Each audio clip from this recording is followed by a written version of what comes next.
First chapter प्रबंध में आज हम कुछ एक अच्छा और एक इम्पॉर्टेंट क्वेश्चन करने जा रहे हैं। प्रबंध के स्तर, लेवल्स ऑफ मैनेजमेंट। ठीक है। एक उपक्रम द्वारा प्रबंध के माध्यम से निर्धारित उद्देश्यों को सफलतापूर्वक प्राप्त करने का प्रयास किया जाता है। मतलब एक व्यवसाय, एक उपक्रम शुरू होने के बाद अपने कुछ लक्ष्य निर्धारित करता है और उन लक्ष्यों को प्राप्त करने के प्रयास करता है। ठीक है। जब व्यवसाय का क्षेत्र सीमित था, मतलब व्यवसाय छोटा था, तो प्रबंध केवल 2 ही स्तर होते थे। ठीक है। एक व्यवसाय के स्वामी और दूसरा व्यवसाय के संगठन को संचालन करने वाले पदाधिकारी। मतलब ये है कि जब व्यवसाय छोटे लेवल पे होता है तो 2 ही प्रकार के स्तर आते हैं। एक स्वामी होता है जिसने व्यवसाय चालू किया है, और व्यवसाय को चलाने वाले अधिकारी, पदाधिकारी। ठीक है।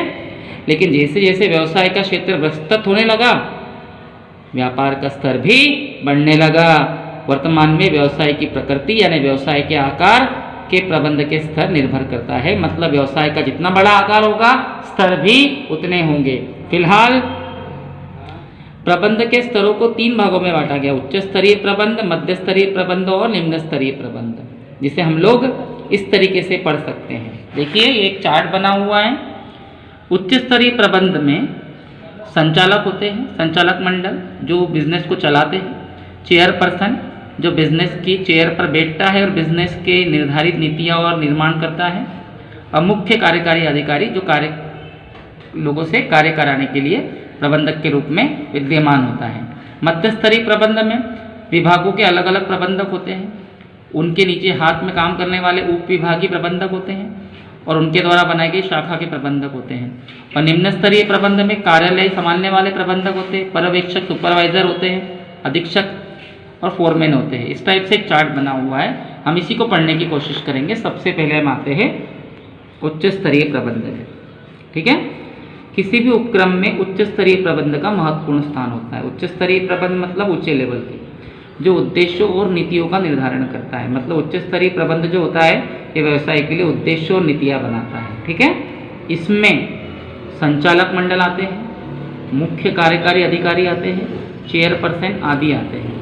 मुख्य कार्यकारी अधिकारी, ठीक है, जिसे आप CEO कहते हैं, को प्रबंध संचालन या मुख्य प्रबंधक आदि नामों से भी पुकारा जाता है।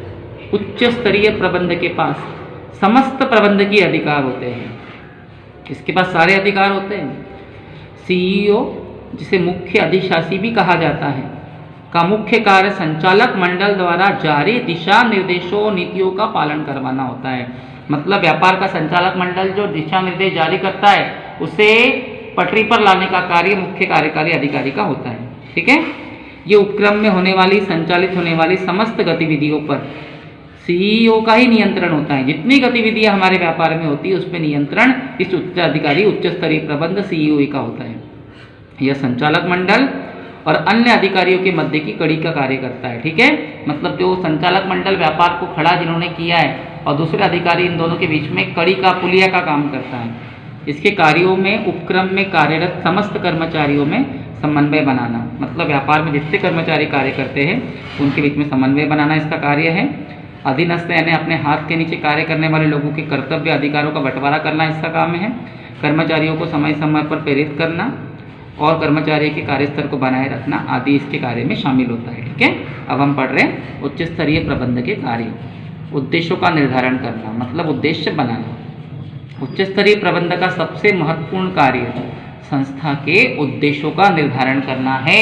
मतलब संस्था में कौन कौन से उद्देश्य होंगे, इसका निर्धारण करना है। उदाहरण के लिए, कंपनी आगामी वर्ष में बिक्री में सुनिश्चित दर से वृद्धि करना। मतलब उदाहरण के लिए हमारी कंपनी की बिक्री में वृद्धि करना है, तो कैसे करी जाएगी, कब की जाएगी, उसके लिए क्या प्रयास किए जाएंगे, एक उद्देश्य निर्धारित किया जाता है।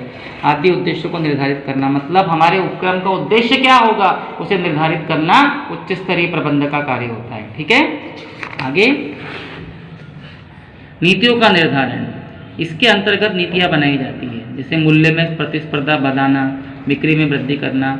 मतलब भाई, आपके व्यापार के मूल्य में जो आपको दूसरे व्यापार से प्रतिस्पर्धा मिल रही है, उसे कैसे बनाए रखें और आपकी बिक्री कैसी बढ़े, उसके लिए नीतियाँ बनाना जो उच्च स्तरीय प्रबंध का कार्य है।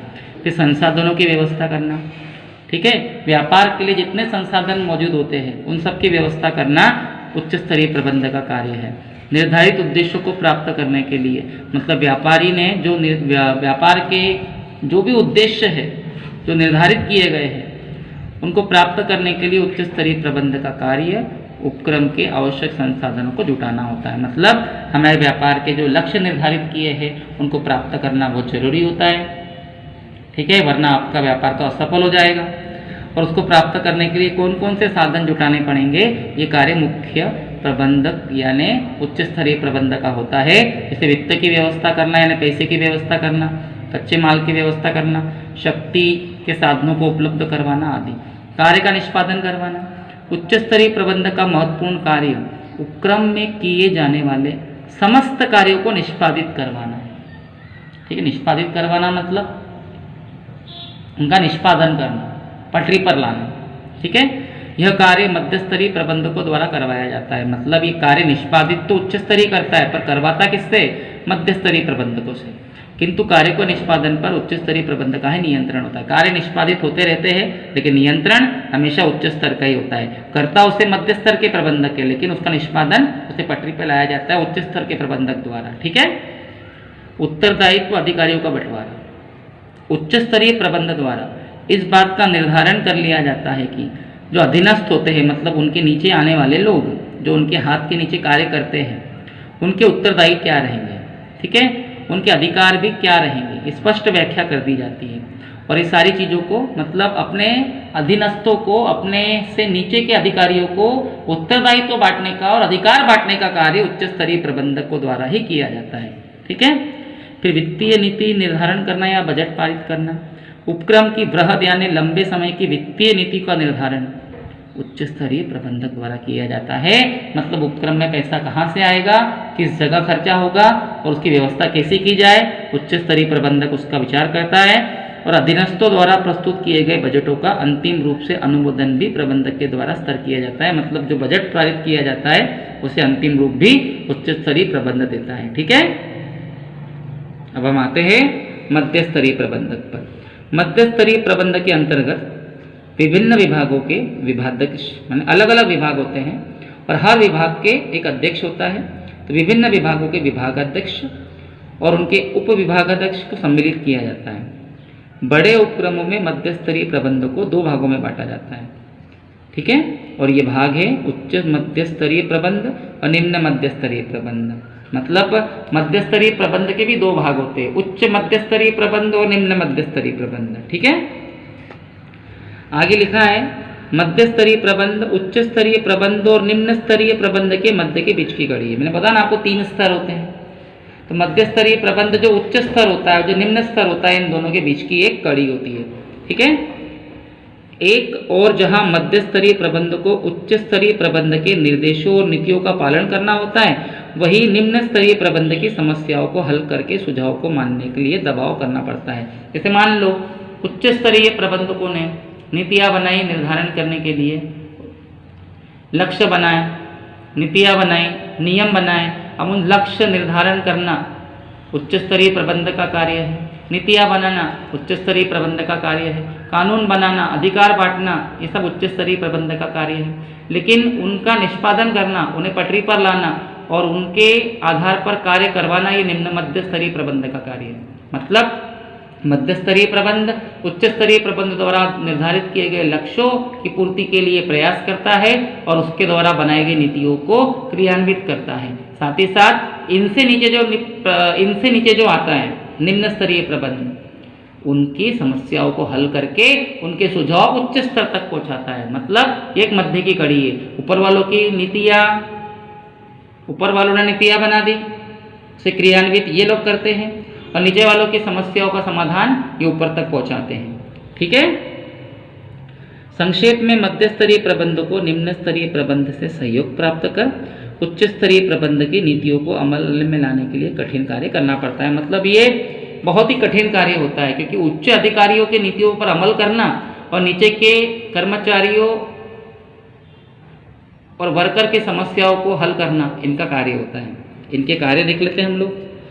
नीतियों को लागू करवाना इस प्रबंध का स्तर का सबसे महत्वपूर्ण कार्य उच्च स्तरीय प्रबंध द्वारा निर्धारित की गई नीतियों की व्याख्या कर इन्हें लागू करवाना होता है। मतलब ऊंचे अधिकारियों ने जो नीतियां बनाई उन्हें लागू करना इनका कार्य होता है।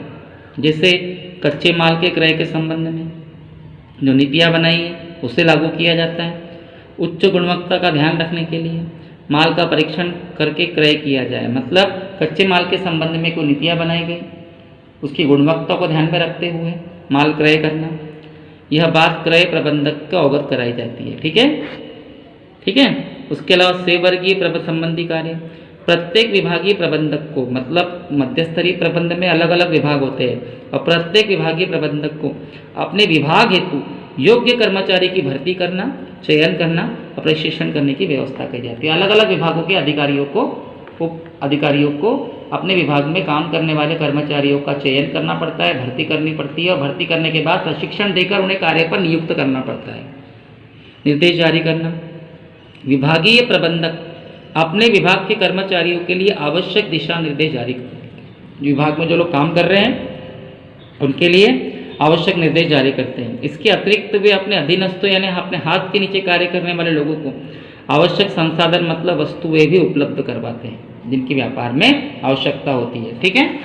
उसके बाद अभिप्रेरणा संबंधी कार्य, कर्मचारियों को अपने जॉब के प्रति संतुष्टि के लिए उन्हें अभिप्रेरित किया जाता है और इसको अभिप्रेरित करने के कई तरीके होते हैं। मतलब मध्यस्तरीय प्रबंधक जो होते हैं ना, कर्मचारियों के मन में कार्य करने की प्रेरणा हमेशा जागृत करते रहते हैं, चाहे वो मौद्रिक हो या अमौद्रिक, मतलब पैसे का लालच देकर उन्हें अभिप्रेरित किया जाए या अन्य सुविधाएं देकर, लेकिन उन्हें अभिप्रेरित करना ही पड़ता है, तभी कर्मचारी मन लगाकर कार्य करेंगे। ठीक है। समन्वय स्थापित करना, मध्यस्तरीय प्रबंधकों का महत्वपूर्ण कार्य विभिन्न उप विभागों के बीच आपसी तालमेल और समन्वय स्थापित करना है। बहुत सारे विभाग व्यापार जगत में होते हैं तो सारे विभाग के कर्मचारियों और अधिकारियों के बीच समन्वय और तालमेल स्थापित करना पड़ता है, वरना हमारे व्यापार में सही समय पे सही कार्य नहीं हो पाएगा। ठीक है। इसी से आपके उपक्रम में जो उद्देश्य थे उसे प्राप्त करने में सहायता मिलेगी। आपके उद्देश्य प्राप्त करने में सहायता इसी से आपको मिलेगी। अगर आपने समन्वय स्थापित नहीं किया तो आपकी फैक्ट्री में, आपके उपक्रम में, आपके व्यापार में कई प्रकार से अराजकता फैल जाएगी, अनुशासनहीनता होगी, जिसका आपको नुकसान होगा। ठीक है। सूचनाओं का आदान प्रदान करना, पहले ही बताया जा चुका है कि मध्य स्तरीय प्रबंधक जो होता है उच्च स्तरीय और निम्न स्तरीय प्रबंधक के बीच की कड़ी है। मतलब इनका कार्य दोनों के मध्य आवश्यक सूचनाओं का आदान प्रदान करना है, यानी निचले स्तर के अधिकारी और कर्मचारियों की सूचनाएं, समस्याएं उच्च स्तरीय प्रबंधक पहुंचाना और उच्च स्तरीय प्रबंधक द्वारा बनाई गई नीतियों को लागू करवाना, उनके निर्देश निम्न स्तर तक पहुंचाना इनका कार्य होता है। ठीक है। सुझाव प्रेषित करना, ये अपने अधीनस्थों से प्राप्त सुझावों को उच्च स्तरीय प्रबंधक को प्रेषित करते हैं। मतलब इनके हाथ के नीचे जो लोग कार्य कर रहे हैं, अगर उनसे इन्हें कोई सुझाव मिलते हैं तो ये उच्च स्तर तक पहुंचाते हैं। ठीक है।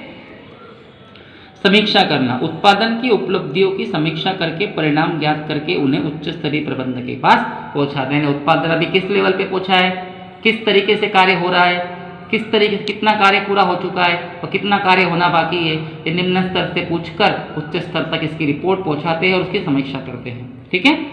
अब निम्न स्तरीय प्रबंधक, निम्न स्तरीय प्रबंधक को पर्यवेक्षी प्रबंध भी कहा जाता है। यह प्रथम पंक्ति का प्रबंध होता है, यानी शुरू में पहला लेवल होता है, क्योंकि इसमें गैर प्रबंधी के कर्मचारी से सीधा संबंध होता है। मतलब जो कर्मचारी होते हैं, वर्कर, कारखाने में काम करने वाले लोग, इनसे इसका सीधा संबंध होता है। मतलब ये फैक्ट्री के लोगों से कनेक्टेड होते हैं। प्रबंधक के इस स्तर में मुख्यतः फोरमैन आते हैं, पर्यवेक्षक आते हैं जो निगरानी रखते हैं, और कार्यालय के प्रमुख लोग आते हैं। ठीक है। इनका यह कार्य होता है कि कर्मचारियों ने अपना कार्य ठीक से किया है या नहीं। ठीक है। इसमें कौन कौन आते हैं, फोरमैन, विक्रय विभाग में विक्रय अधिकारी, लेखा विभाग में लेखा अधिकारी। ठीक है। इनका मुख्य कार्य मध्य स्तरीय प्रबंधक की नीतियों और निर्देशों को सरल भाषा में कर्मचारी तक पहुंचाना है। ठीक है। और इसकी सबसे बड़ी विशेषता है कि इनका कर्मचारियों तथा श्रमिकों से सीधा संपर्क होता है, क्योंकि ये कर्मचारी से जुड़े होते हैं। अब इनके कार्य क्या क्या है, कर्मचारियों के लिए उचित वातावरण निर्मित करना, क्योंकि कर्मचारियों से सीधा कनेक्ट होते हैं। निम्न स्तरीय प्रबंधक का महत्वपूर्ण कार्य उत्पादन स्थल पर शुद्ध हवा की व्यवस्था करना, पीने के पानी की व्यवस्था करना, पर्याप्त प्रकाश की व्यवस्था करना, स्वच्छता रखना और मित्रतापूर्ण व्यवहार रखना, कर्मचारी की समस्याओं को प्रेषित करना, इस स्तर के प्रबंधक का सीधा संबंध श्रमिकों से होता है।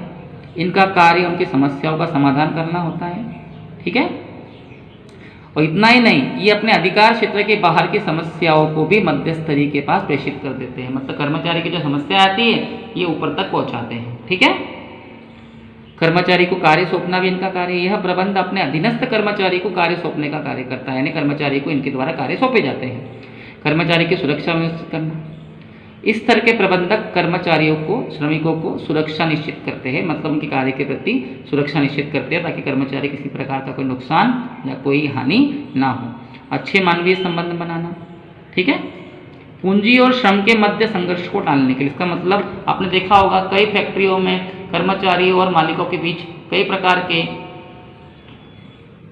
के झगड़े जैसे होते हैं। इनके बीच हमेशा एक संघर्ष चलता रहता है। ठीक है, वेतन बढ़ाने को लेकर, मजदूरी को लेकर, बोनस को लेकर, कार्य की व्यवस्था को लेकर।